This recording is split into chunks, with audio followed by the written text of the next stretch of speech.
Mga ka-sports, isipin mo to. Back-to-back games sa Japan tapos diretso laban kontra New Zealand at Australia. Habang ang buong mundo ng basketball ay nanunood, isang NBA dream ang unti-unting sinusubok. Ito ang pinakadelikado, pinaka-importante at posibleng career-defining stretch ni Kai Sotto. Kung trip mo po ang ganitong content, paiwan ng follow at subscribe na din. Tara po, simulan na natin.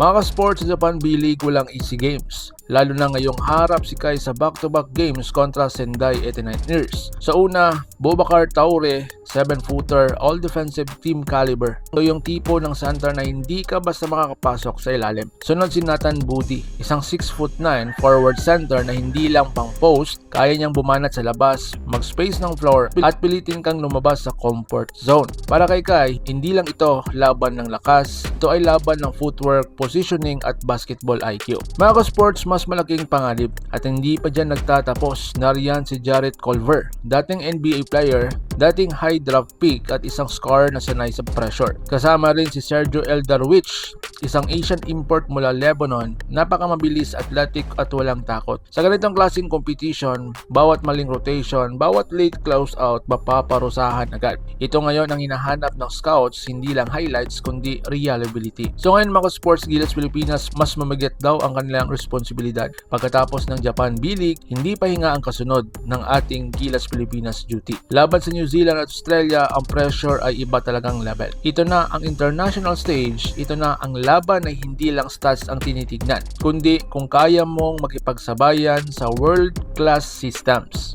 Lalo na laban sa Australia, isang bansang puno ng NBA level players, at dito masusukat kung hanggang saan ang kaya ni Kai sa global basketball. So ngayon mga sports, marami nagtatanong, NBA pa ba talaga? Ang sagot, oo, pero hindi po yan madali. Ang next realistic step, NBA Summer League. Dito, hindi mo kailangan maging superstar, ang kailangan mo lang depensa, tamang screen, rebounding, rim protection. Kapag nagawa mo iyan, posibleng dumating ang 10 arawng kontrata, isang two-way deal o kahit training camp invite. Maliit ang margin pero nariyan pa rin ang pagkakataon. So ngayon mga sports, Gilas preparation sa ilalim ni Coach Tim Cone. Sa likod ng lahat na ito, tahimik pero solid daw ang plano ni Coach Tim Cone. Na-adjust ang training ng Gilas mula February 11 naging February 15 para masigurong kompleto daw ang kanilang roster. Maikli ang oras kaya malinaw ang priority na consistency sa sistema. Hindi basta palit ng players dahil sa international basketball, chemistry talaga ang sandata. Laban sa New Zealand, may home court advantage ang Gilas dahil nga sa Mawa Arena, maingay at puno. At laban naman sa Australia, mahirap, oo, pero kung may disiplina, tapang at tamang execution, kayang lumaban. Para kay Kai, ang susi ay simple.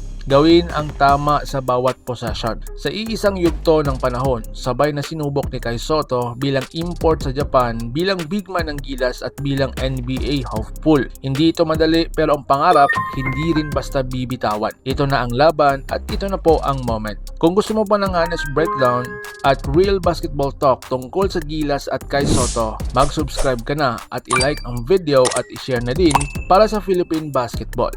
Laban Pilipinas puso, so paano? Ingat po kayo.